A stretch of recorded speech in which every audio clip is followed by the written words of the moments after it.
아멘.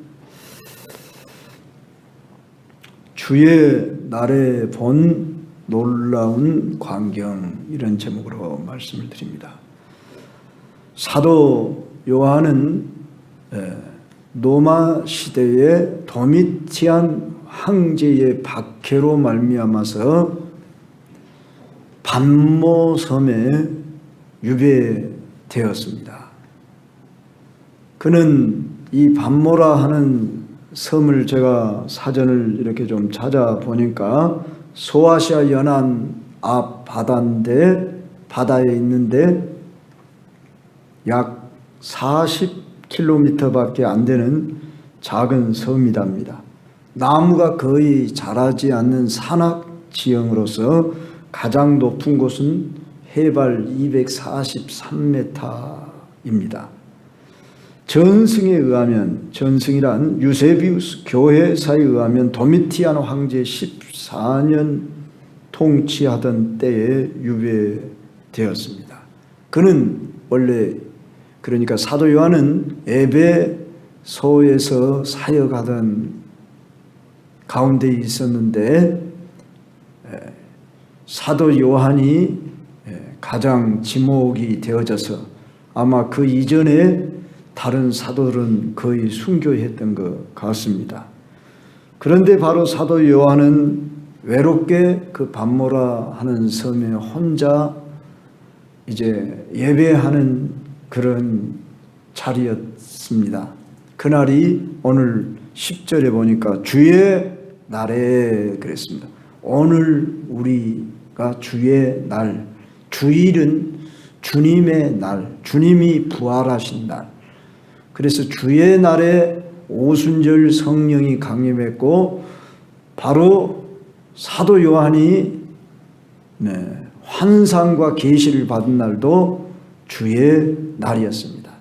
참으로 그는 혼자여서 애로운 마음으로 드렸지만은 놀라웠게도 그날 자신은 성령에 감동되어 내 뒤에서 나는 나팔 소리 같은 큰 음성을 들었다 그랬습니다. 여러분, 나팔 소리, 가령 트럼펫 이런 나팔 기억하시죠? 빵 하면서 크게 울려대는 이런 놀라운 소리가 분명하게 들려져서 그 자신이 그곳을 보았다고 그랬습니다.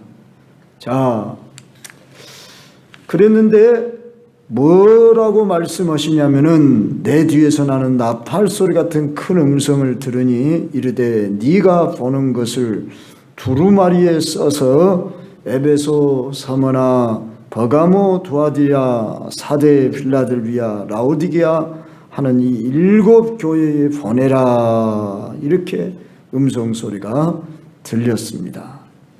자, 여기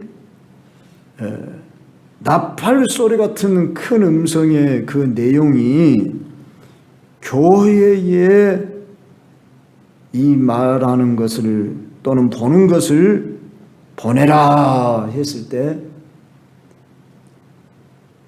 주 예수 그리스도께서는 이 귀양가에 있는 요한에게 교회를 가장 큰 관심 지목으로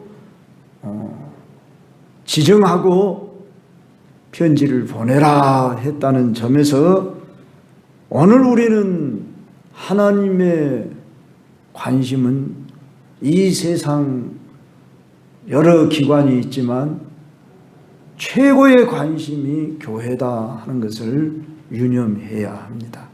교회는 규모로 봐서 큰 교회도 있고 작은 교회도 있고 그러지만 당시에 이 교회라고 할 때 우리들처럼 이런 건물 가진 교회가 없었습니다.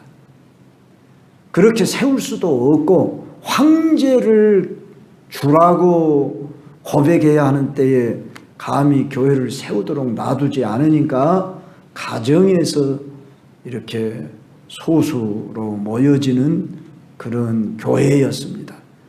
그런데 여기 7 교회는 지역이 다 다릅니다. 그래서 한 도시마다 에베소, 서마나, 버가모, 두아디라 이런 명칭은 다 도시 이름들인데 그 도시에 얼마나 많은 성도들이 있었는가는 알 수 없지만 어느 가정마다 모여지는 그런 교회였을 것입니다. 그런데 바로 7 교회에 보내라 했을 때 물론 실제 그 시대의 7 교회인데 오늘 우리에게 이 말씀을 적용할 때는 만국 교회에 주신 말씀이다 이렇게 받는 것입니다. 7이라고 하는 숫자가 지난 시간에도 말씀드렸듯이 완전수이기 때문에 그렇게 우리는 만국 교회, 이미 우리가 지금 예수님이 오신 이후로 거의 2000년이 됐는데 지금까지 오는 기간 동안에 하나님이 인정하실 만한 이런 정통 교회들 2단이 아닌 이상은 이런 교회, 그리고 또 지금도 수천만에 이르는 세계의 만국 교회를 가리켜 관심을 가지시고 그들에게 편지를 해라. 물론 이 말씀은 그때 당시 그 7 교회에 보내진 편지였다는 것입니다. 오늘 우리는 교회를 어떻게 볼 것인가, 이것을 잘 관심 가져야 합니다. 세상은 오늘날 교회를 비난 또한 정죄하기가 일쑤입니다. 그래서 교회가 뭐 세속화되었니 기업화되었니 이런 말들을 합니다. 심지어 믿는 자들까지도 그렇게 말하는 경향이 있는 것을 보는데 우리는 잘 아는 대로 이 7 교회 중에서 5 교회는 책망받는 교회였고 2 교회만 칭찬받았다는 점에서 책망받았다고 해서 교회로 인정을 안 한 것이 아니라는 것입니다. 그래서 교회는 책망받을 수도 있고 부족할 수도 있고 또 물론 완전한 2 교회였다 볼 수는 없을지라도 그래도 주님 마음에 흡족한 2 교회가 있었음을 볼 때에 어떤 분은 그렇게도 해석을 합니다. 오늘 지상교회도 2 교회처럼 7 교회 중에서 그래도 2 교회는 하나님 마음에 합당히 보시는 교회이고 5 교회는 책망받을 수 있는 그런 교회다.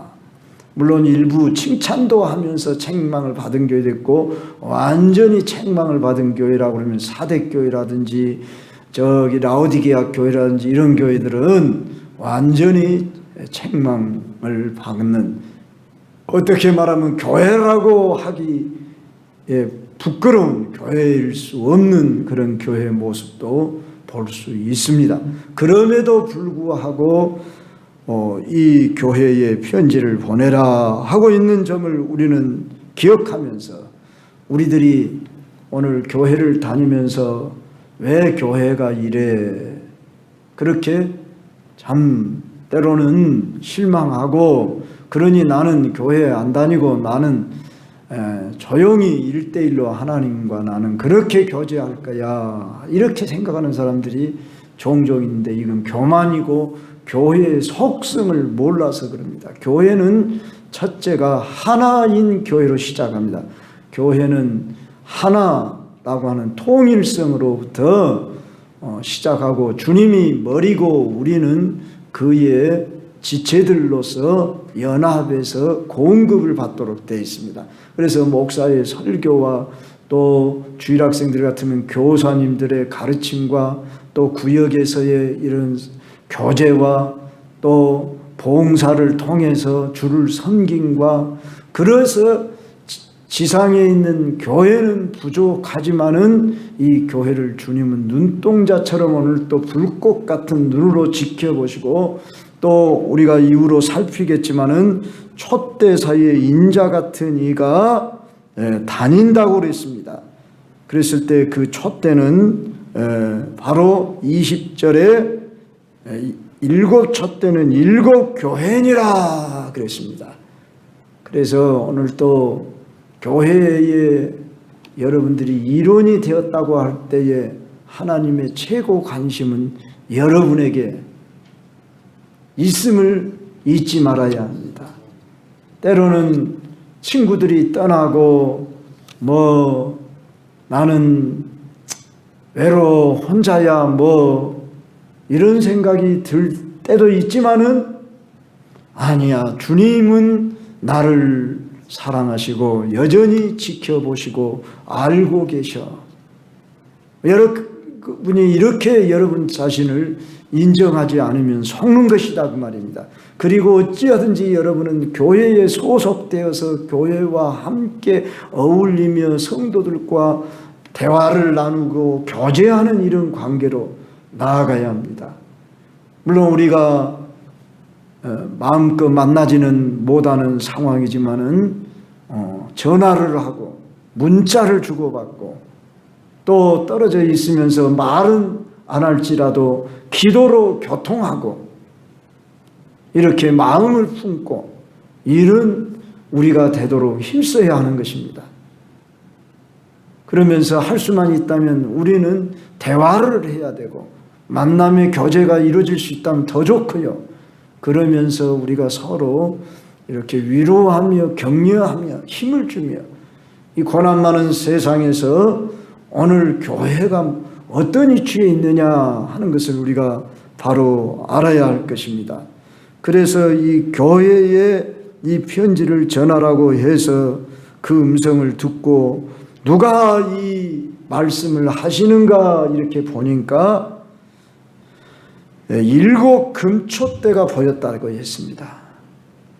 자, 구약시대의 등대는 가운데에 이렇게 가장 길게 나오고 양쪽으로 3개씩 촛대가 달려있고 그러니까 심지가 길게 달려있어서 이제 이렇게 꽃받침이 이렇게 위에 있으면 거기다가 감람류를 붓습니다.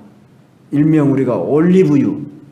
이 감람류를 부으면은 이제 그 심지를 타고 거기 불이 이렇게 환하게 밝혀지는데 성소의 이 등대는 24시간 밝혀야 했습니다.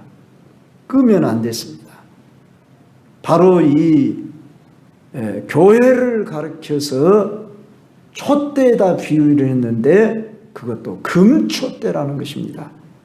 참 우리가 금 한 돈 두 돈만 타도 참 값나간다 그러고 귀하게 여기는데 그 촛대가 전부 다 금으로 됐다고 했을 때에 또 거기 금 촛대에서 불이 밝혀질 때 그 방이 환하게 밝히우는 유일한 그 등불이 바로 촛대입니다. 그것도 금촛대입니다. 바로 이 금촛대가 교회라고 할 때에 바로 저와 여러분이 금촛대를 이루는 구성원들이라. 얼마나 영광스럽습니까? 오늘 우리는 교회가 규모가 작냐 크냐 그거 따지지 말아야 합니다. 물론 많으면 더 좋겠죠. 그러나 오늘 내 한 사람이 우리가 함께 연합해서 두세 사람이 내 이름으로 모인 곳에는 나도 그들 중에 있느니라 했습니다. 물론 저도 예배를 인도할 때 한 사람의 도움은 힘이 나고 더 그러지만 한 사람도 안 보이면 제 마음이 그냥 써느라고 그러는 마음이 가득합니다. 오늘은 또 누가 혹시나 빠졌나 이런 마음이 들 수밖에 없습니다. 그럴 때 이 목자의 심정은 여러분들이 다 알 수 없을지라도 주님의 심정이 그러하다. 여러분이 자녀가 열이라고 합시다. 요새는 열씩 나는 자녀가 없지만은 가령 손가락이 열이듯이 열 중에서 한 손가락을 무시할 수 없잖아요. 우리 어머님이 가끔 그런 말씀을 했어요. 10손가락 깨물어 안 아픈 손가락 없다. 가지 많은 나무 바람 잘 날 없다. 이런 말을 종종 들었습니다. 8남매 식구다 보니까 부모님들까지 하면 10식구였어요. 그렇기 때문에 이런 일도 있고 저런 일도 있고 밤늦게 누가 안 들어오면 기다려지고 하는 이 부모의 심정처럼 우리 예수님 역시 오늘 우리 교회 성도들 한 사람 한 사람 다 기억하시고 그 7 교회의 그 촛대 사이를 지나다니시는다 하는 말씀입니다. 당시 교회는 핍박, 고난, 박해가 생명으로 위협을 당하는 그러한 시기에 예수님 믿는다는 그 한 사람이 얼마나 소중했을까요? 그래서 천에 하나 만에 하나 이렇게 예수님 믿는 사람들이 목숨을 걸고 모여지고 예배하는 그런 자석이었습니다. 마치 지금 북한의 저 지하교회라는 교회가 그런다고 그러잖아요. 이렇게 이불을 둘러쓰고 기도하고 다 아무도 보이지 않는 그런 곳에서 모여서 정말 찬송도 소리 죽여서 하고, 그래서 탈북자들의 그 얘기를 들으면은 마음껏 찬송 불러 볼 수 있는 그런 날이 속히 오는 것이 소원이다. 그렇게 말씀하듯이 그런 핍박 고난 속에 있는 자들이 지금 모여서 신앙생활하는 그곳에 우리 주님이 찾아오시는 환상의 모습을 보여줍니다. 자, 촛대 사이에 인자 같은 이가 했을 때, 인자란 말은 사람의 아들이다. 그 말, 예수님이 자기를 가리켜서 사람의 아들이다. 이런 표현을 복음서에서도 자주 쓰지 않았습니까? 예수님은 오늘 여기에 2가지의 그런 속성을 가지고 나타나십니다. 즉 신성, 부활 승천하신, 그리고 다시 오실 그 영광스러운 모습인 신성을 갖추신 모습, 그리고 구약시대의 대제사장으로서 인간들의 죄를 대속하시는 그런 중보자로서의 모습, 인성의 모습을 가지시고 예수님이 여기 나타나시는데, 그래서 인자 같으니, 사람의 아들 같으니, 이 말은 다니엘서 7장 13절로 14절에 인자 같은 이가 구름을 타고 오리라, 이런 예언을 다니엘이 했어요.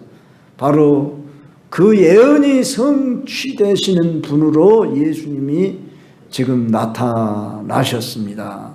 예수님은 지금 하늘로 승천해 계시는 분인데 교회를 예수님이 사랑으로 품고 촛대 사이를 지나 다니시는 분으로 소개합니다. 오늘 또 우리가 모여있는 이곳에 주님이 와 계십니다. 할렐루야.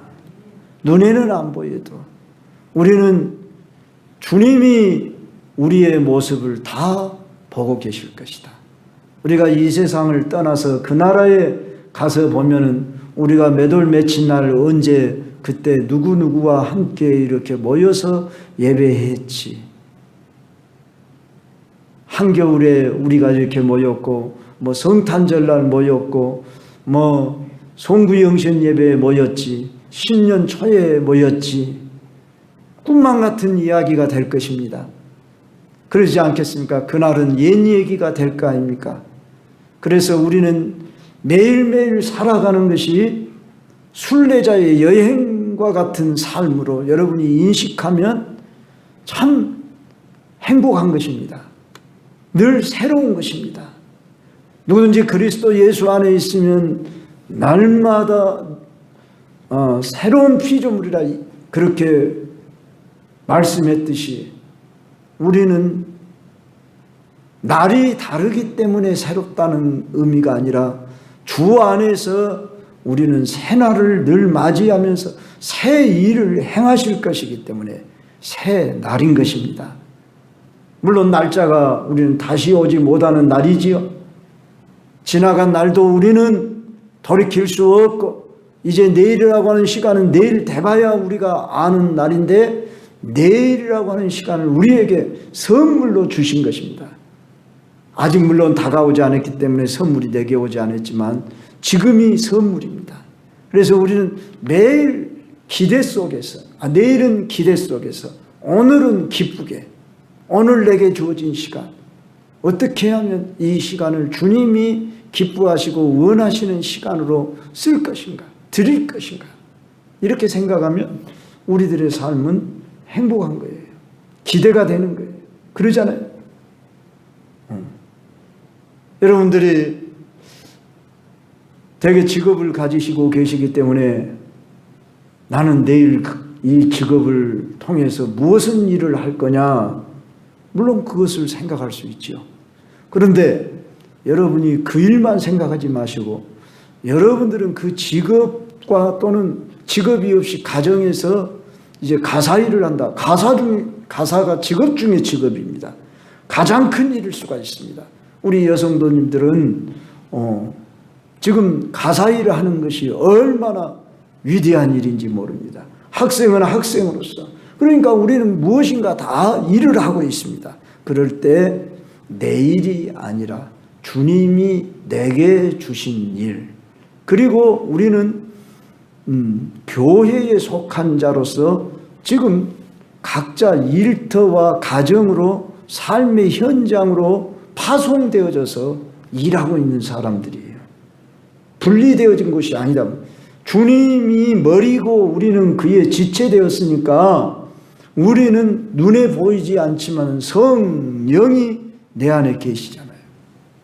그래서 여러분들 날마다 내가 성령을 찾으라고 그랬죠.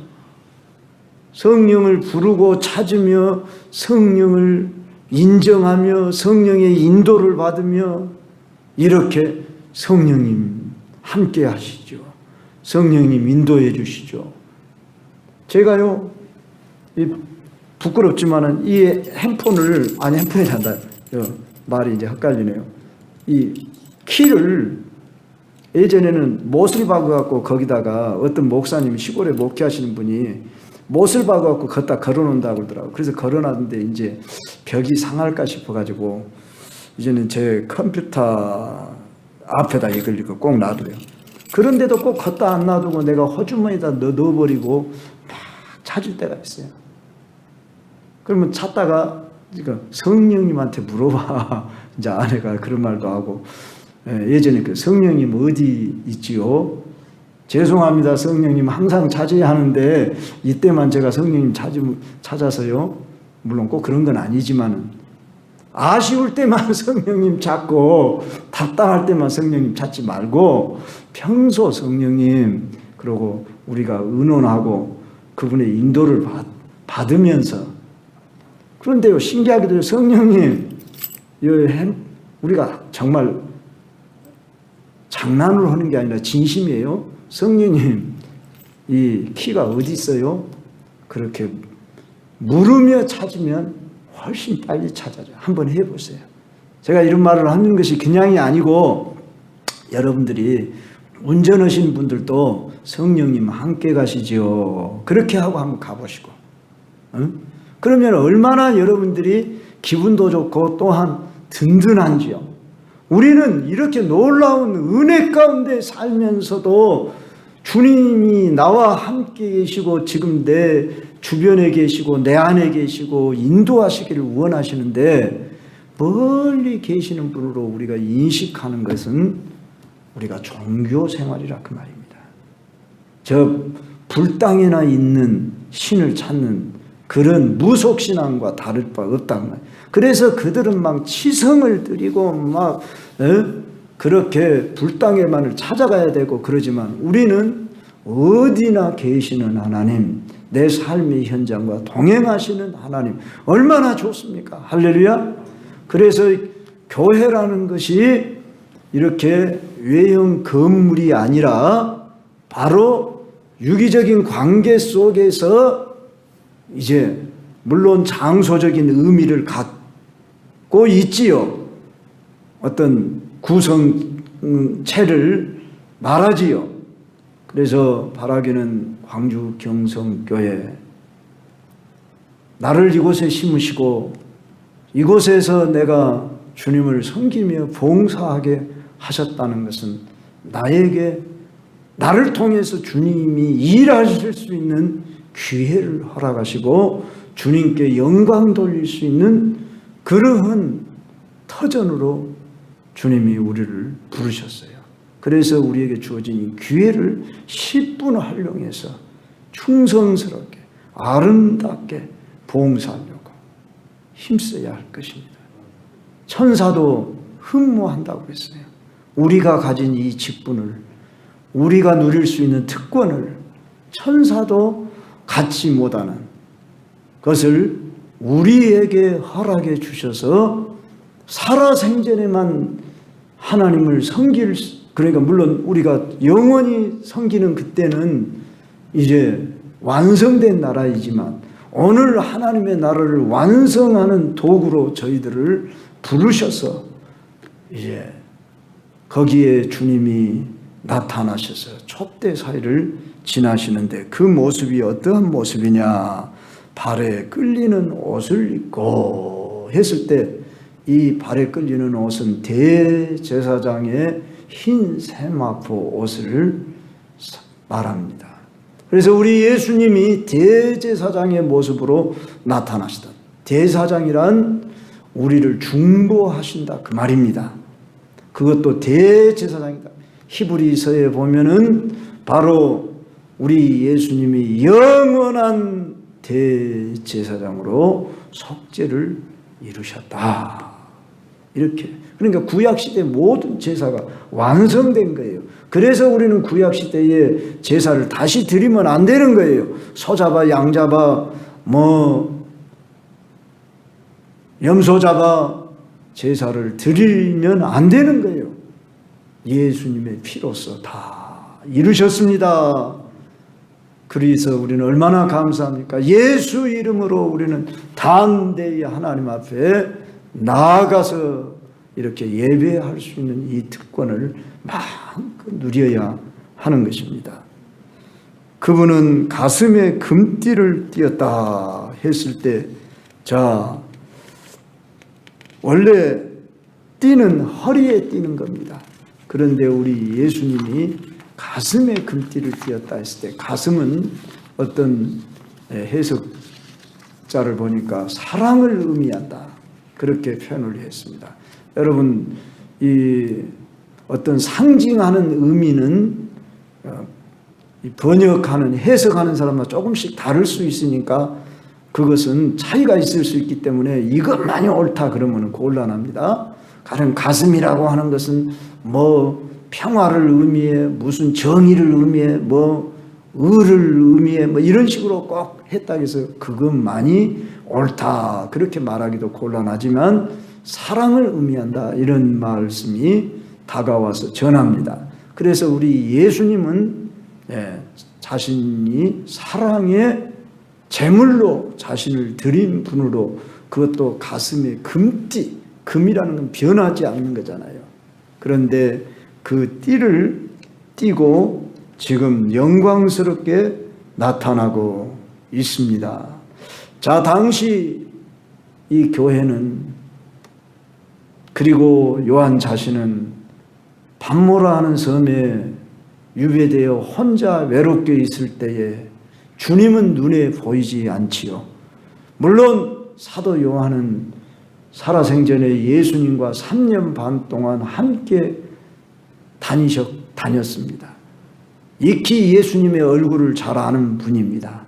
그런데 그때의 모습은 저 나사렛 목수의 아들로 흠모할 만한 것이 전혀 없었다고 했습니다. 우리 예수님의 모습 속에서 야, 저분이 예수님이구나, 그렇게 육신으로 보아서 금방 알 수 없는 그저 평범한 목수의 아들, 그분의 얼굴에 대해서 우리가 유일하게 표현되어져 있는 부분을 볼 수 있다면 이사야 53장 2절입니다. 우리 한번 조금 졸리신 분이 있는 것 같아서 이사야 53장 2절 한번 펴봐요. 찾아서 우리 같이 읽습니다. 시작. 저 자막에 있습니다. 시작. 그는 주 앞에서 자라나기를 연한 순 같고 마른 땅에서 나온 뿌리 같아서 고운 모양도 없고 풍채도 없은즉 우리가 보기에 흠모할 만한 아름다운 것이 없도다. 우리 예수님은 육신을 입고 33년 동안 이 땅에 살 때 그 모습은 연한 순 같고 고운 모양도 없고 풍채도 없고 우리 보기에도 흠모할 만한 아름다운 것이 없었대요. 제물로 드려지는 예수 그 모습, 참 제자들과 함께 섞여 있을 때 누가 예수인지를 잘 모르기 때문에 가룟 유다가 납비여 그러면서 안녕하십니까 그러면서 거짓 키스를 함으로 인해서 그 몽치를 들고 온 그 군병들한테 바로 이자가 예수다 그것을 지목해 줄 만큼, 그러지 않고는 발견할 수 없을 정도로 그저 평범한 목수의 아들 나사렛 사람의 예수라는 말은 한마디로 나사렛에서 무슨 선한 것이 나겠느냐 이런 식으로 유대 그런 지도자들이 비방을 할 정도로 우리 예수님은 육신의 모습으로 이 세상에 와 계실 때는 결코 볼품이 없었는데 영광스럽게 승천하고 영광의 주로 계시는 그 모습은 오늘 어떠한다고요? 가슴에 금띠를 띄었다. 로마 황제도 가슴에 금띠를 띄고 그런 영광스러운 모습으로 비교할 수가 없었습니다. 그의 머리와 털의 희기가 흰 양털 같고 그랬습니다. 희다는 것은 순결을 의미한다, 신성을 의미한다, 영원함을 의미한다, 여러 가지로 표현들을 합니다. 자, 예수님의 머리와 털의 희가 흰 양털 같고 순전하고 아름다운 성결한 모습으로 눈 같으며 그의 눈은 불꽃 같고, 저는 이 부분에 우리가 주목을 해야 한다. 불꽃 같은 눈으로 지켜보신다 그랬잖아요.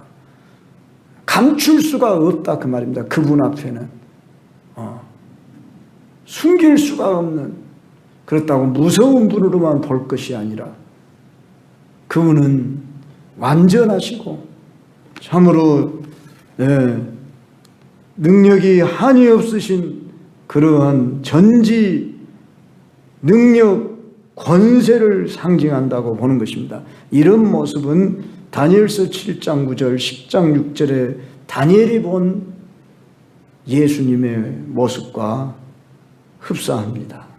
그리고 그의 발은 풀무불에 단련한 빛난 주석 같다. 자, 풀무불은 뜨거운 수천도 되는 그런 불을 가리킨답니다. 쇠당금지라는 그런 불입니다. 그 풀무불에 단련한 빛난 주석, 그런 노쇠와 같은 그런 발을 지니고 있다.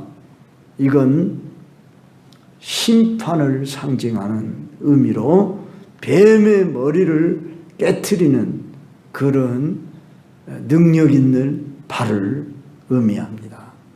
자, 우리 예수님은 마귀 권세를 다 이겨버리셨습니다. 그래서 우리 주님이 능력의 발로 나타나시고 그의 음성은 많은 물소리와 같고, 이제 어떤 저 계곡 깊은 데 들어갔을 때 폭포 소리 여러분 들어보셨지 않겠습니까? 그런 계곡에서 물이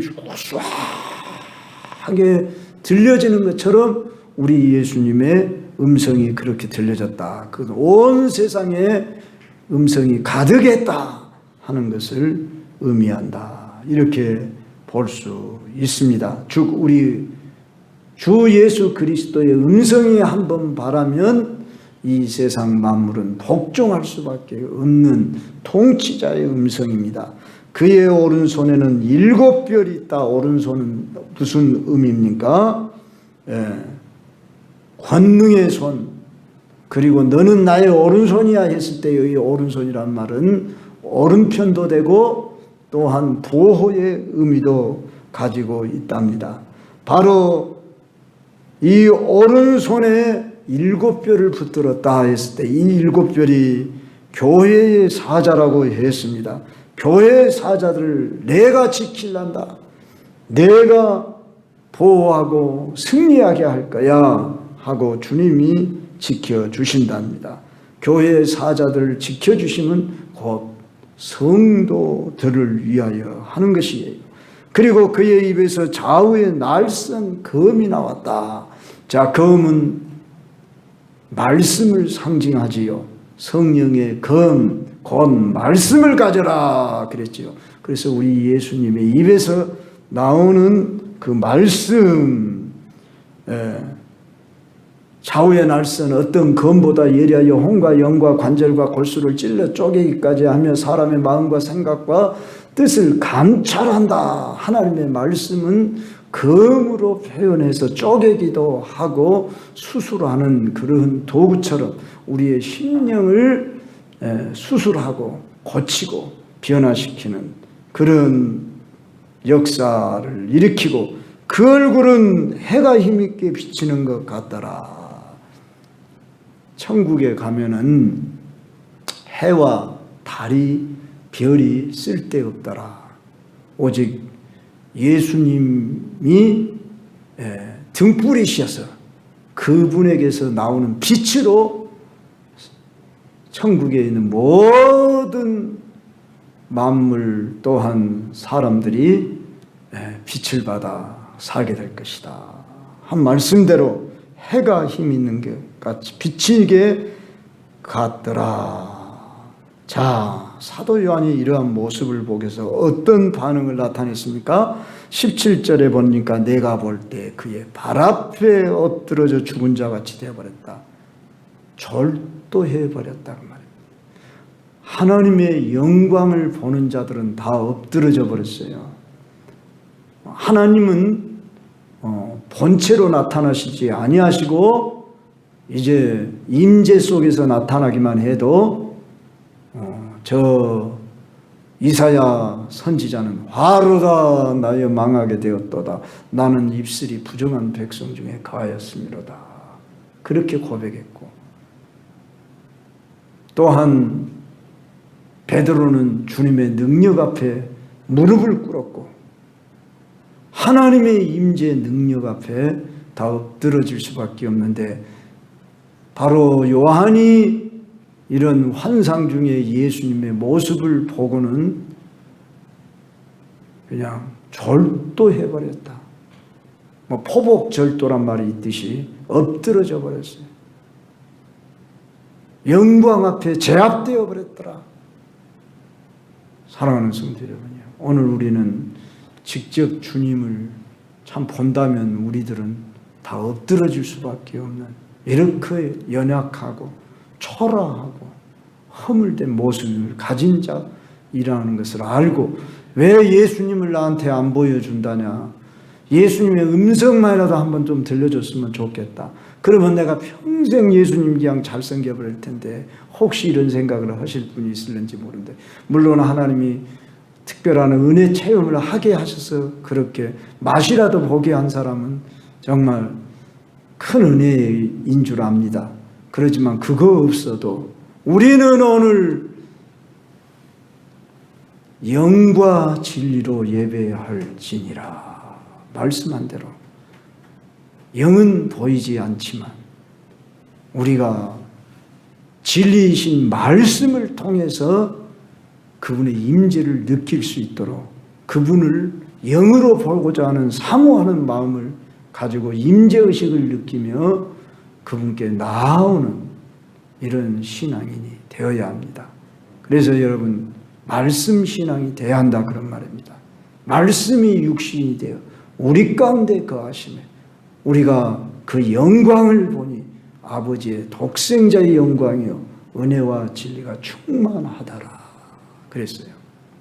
이 말씀이신 분이 지금 기록된 말씀이 전달되어지는 말씀으로, 여러분들에게 들려지는 말씀으로 여러분의 영을 터치하실 수 있는 말씀이 되기를 바랍니다.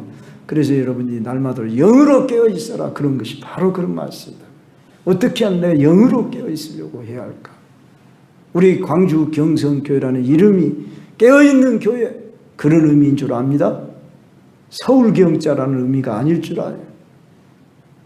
그래서 우리는 광주 경성이에요. 서울에 있는 경성이 아니고. 그래서 우리는 깨어있는 교회로 내가 있으면 주님이 흡족해 하시고 품어주시는 그 사랑을 느낄 수 있습니다.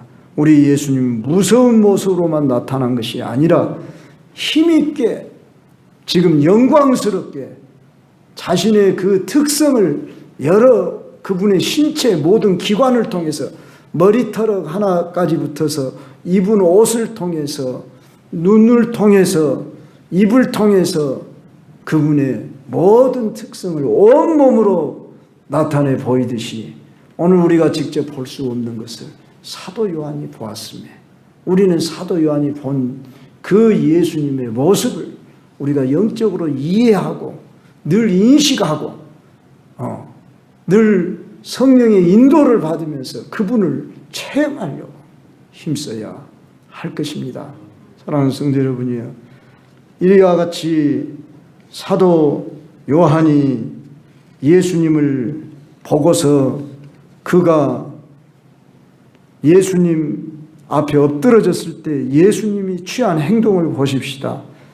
그가 오른손을 내게 얹고 이르시되 두려워하지 말라. 오늘 오전에도 말씀을 드렸거니와 두려워하지 말라. 이 말씀은 사랑의 음성으로 다가온다 그 말입니다. 너무나 영광스럽기 때문에 우리는 가까이 할 수 없는 분으로 느껴지지만은 예수님은 사도 요한에게 손을 얹었다고 해. 자, 누구에게 우리는 손을 얹습니까? 친밀한 관계가 되어야 손을 얹을 수 있어요. 그러죠? 부부관계 속에서 손을 얹고 부모와 자식 간에 손을 얹고 남에게는 전혀 모르는 사람이나 함부로 손을 댈 수가 없어요. 그러죠? 우리가 서로 손을 이렇게 마주 잡고 댈 수 있는 관계는 친밀한 관계인 거죠. 우리 예수님이 사도 요한에게 손을 얹고 뭐라고 하셨다고요? 두려워하지 말라.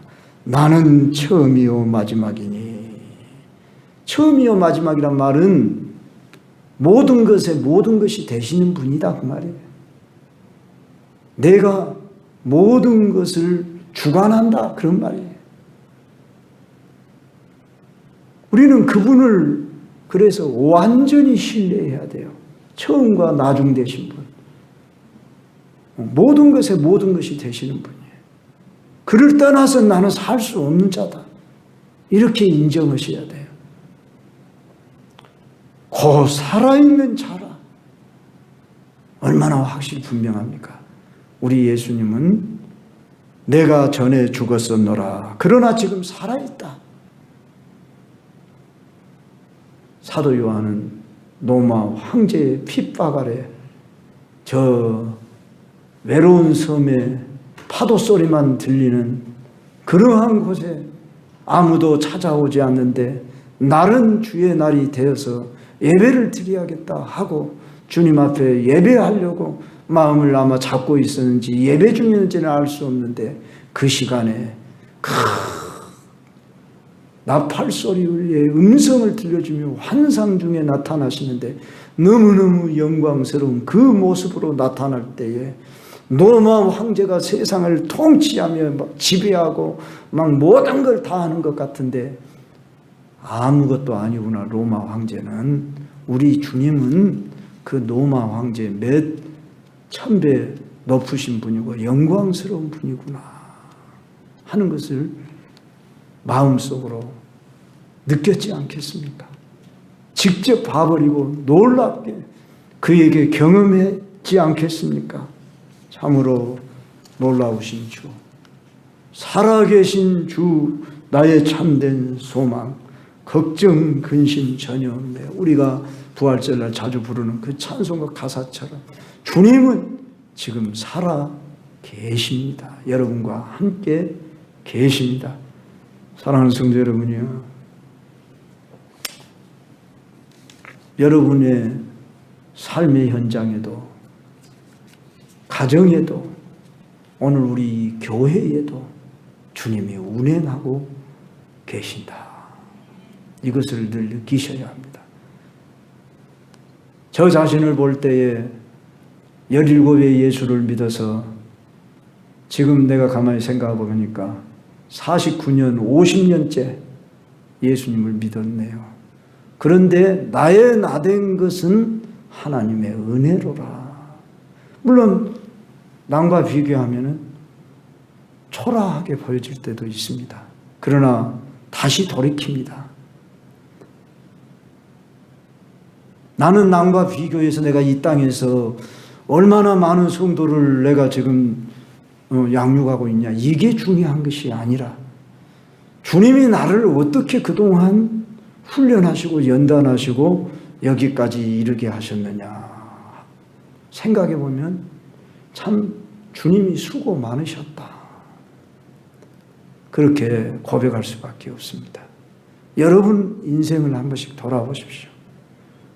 여러분 각자를 한번 반추해 보면서 내가 몇 살 때는 어떻게 했지, 10대는, 20대는, 30대는 내가 어떻게 지나왔지, 오늘 내가 여기까지 주님이 얼마나 많은 시간, 에너지를 투자하며 나를 훈련하시고 말 안 듣는 나를 호피 풀린 망아지처럼 때로는 내가 마음대로 하고 싶어서 뛰어다녔던 나를 이제는 나를 이렇게 붙잡으시고 바로 이 광주 경성교회에 심어놓으시고 나를 또 직분까지 주시고 주님이 나를 이렇게 애쓰셨다니. 내가 언젠가도 여러분이 간증했지만 참 그걸 생각하니까 막 통곡에 눈물이 나오더라고요. 감사해서. 주님이 나를 이렇게 만들려고 무탄 숱한 세월과 시련 속에서 주님은 강제적으로 막 로봇 움직이듯이 너 이리가 저리가 그렇게 하시는 분이 아니시라는 거예요. 우리의 자유의지를 끝까지 존중하시면서 우리가 실수해도 지켜보시고 잘못해도 악의 발이 빠져도 때로는 지켜보시고 기다리시고 인내하시고 깨닫게 하시고 다시 건져내시고 돌보시는 그런 주님. 이런 모습 속에서 제가 어느 책을 보다가 장석주 시인의 대추 한 알이라고는 시를 보게 됐습니다. 읽어드리겠습니다.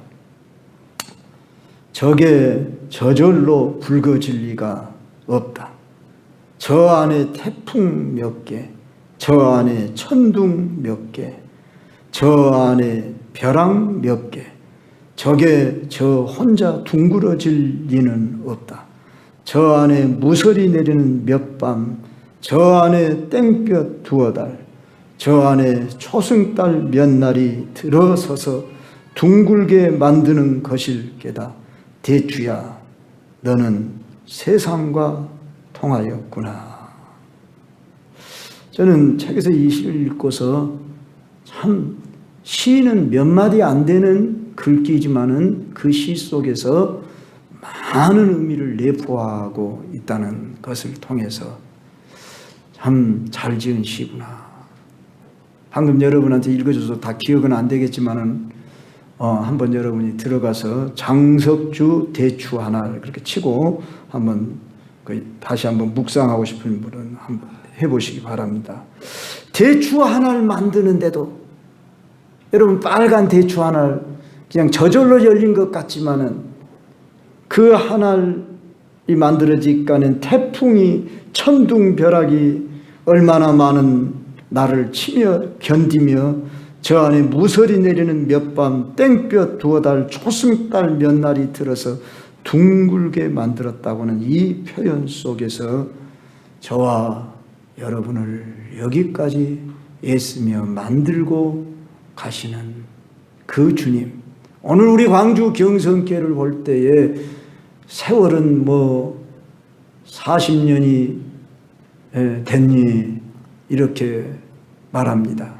그러나 사람의 계산 연수로 보면 긴 날이지만 아직도 과정 속에 있는 미완성 작품입니다. 우리들 하나하나가 완성된 날은 주님 앞에 설 때입니다. 그러니까 너무 완전해지려고 하지 마시고 좀 완벽하고 너무 다 잣대같이 철저하게 우리가 이렇게 하려고 그러다 보면은 항상 우리가 참 강팍해질 수가 있습니다. 그래서 우리들의 신앙이 율법적인 태도가 아닌 복음적인 태도로 우리는 항상 주님의 마음을 가지고 바라보고 오늘 주님의 시선으로 오늘 여기 나타나시는 모습이 무서운 모습으로 예전에는 보았는데 오늘은 이 말씀이 결코 무서운 말씀으로 우리가 볼 것이 아니라 사랑의 모습으로 이 사도 요한에게 오른손을 얹었다. 두려워하지 말라. 이 말씀을 여러분이 받으시길 바랍니다. 오늘 또 여러분이 힘들고 어렵고 피곤하고 지치고 그럴 때 여러분들은 누가 나를 안 알아주고 나 혼자야. 그럴 때 주님은 내가 너와 함께 있어. 성령님 내 안에 계시잖아요. 주님 나와 함께 하시지요. 그리고 성령님을 찾으시고 주님은 오늘 또 세상이 힘과 권력으로 핍박하고 이 요한이를 저 제주도 섬도 아닌 그런 무인도 섬에 혼자 떨쳐놨을지라도 주님이 거기 나타나셔서 영광스럽게 그에게 나타난 것처럼 오늘 여러분과 함께 하시는 주님인 것을 잊지 마시며 힘을 얻으시길 바랍니다.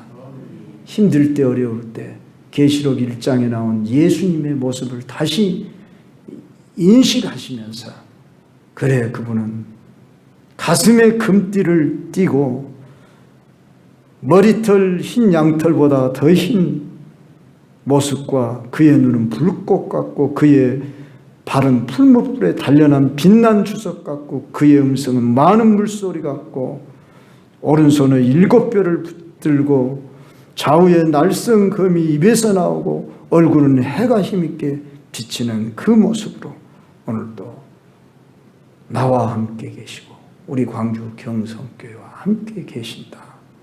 소망을 가지십시다. 때로는 안 모여질 때에 정말 전도를 하려고 했으나 정말 전도가 안 되어지는 모습을 볼 때 어디에 문제가 있냐 그러지만은 물론 문제가 있기도 하지만 주님이 오래 참으시고 다 회개하게 이르기를 원하신다고 하는 이 말씀이 힘들어서 기억하면서 그래 내가 주님의 뜻에 더 합당하게 내 자신을 드리련다. 그리고 여러분 주님은 여전히 우리와 함께 계신다. 우리 사이를 지나다니고 계신다. 제가 새벽기도 끝나고 때로는요 의자 하나하나를 다 만져볼 때도 있었어요. 네. 의자 하나를 이렇게 만져보면서 주님 이 자리를 채워주시면서 이러면서도 제가 기도를 해본 적도 있습니다. 이 앞에서 운동을 하면서도 주여 그러면서 운동도 그냥 운동만 하는 게 아니라 기도를 하면서 운동을 해봅니다. 바라기는 이걸 내가 저를 나타내려고 그런 게 아니라 여러분들의 삶 속에서 적용하시라고. 여러분들 기도하는 시간을 따로도 만들어야겠지만 여러분들의 일터에서 가정에서 주님을 늘 찾으시며 그분의 위로와 힘을 얻으시길 주의 이름으로 축원합니다.